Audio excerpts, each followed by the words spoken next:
Yo mga idol, musta?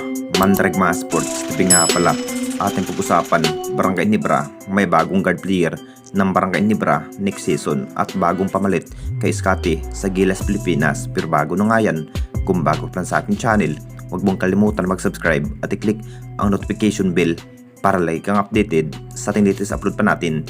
Pero ating talakayin, una natin pag-usapan, so pagmat hinahanda pa rin ng ating Barangay Nibra ang lineup para sa next season mga idol, posibleng isa pa rin ang kupunan ng Barangay Nibra sa maghanap ng panibagong player sa next season.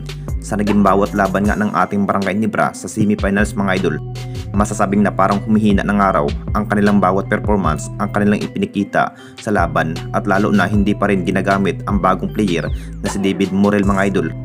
Masasabing may player pa rin ng ating Barangay Nibra na gagawing trade asset para maharbat nga ang isa pang player na si Justin Baltasar mga idol. Alam naman nating lahat, ito pang araw ang masusunod kuhanin ng Barangay Nibra bilang big man. Talagang malaking factor pa rin sa naging bawat estilo dahil role player pa rin ang nasabing player na si Justin Baltasar mga idol. Masasabing maglalaro na nga ito sa ating liga ang nasabing player na si Justin Baltasar. Balak sana ng ating Barangay Nibra na maharbat na nga ito sa next season. Alam naman nating lahat mga idol kung gaano kalakas at pwersa ang nasabing player sa basketball IQ. Sa bawat laban nga, madali na rin maisalba ni Justin Baltasar kapag matitihado na ang kupunan. Pero final decision pa rin ang management ng Ginebra kung matutuloy pa nga ba ito sa pag-draft sa next season mga idol ang nasabing player na si Justin Baltasar. Pero bago yan mga idol, ang bidyong ito ay nihatid sa inyo sa isa sa pinakasikat na betting site sa mundo ay walang iba kundi ang 1xBet. Dito po ay pwede kang tumaya sa kahit anumang klaseng sports, boxing, MMA o basketball man yan.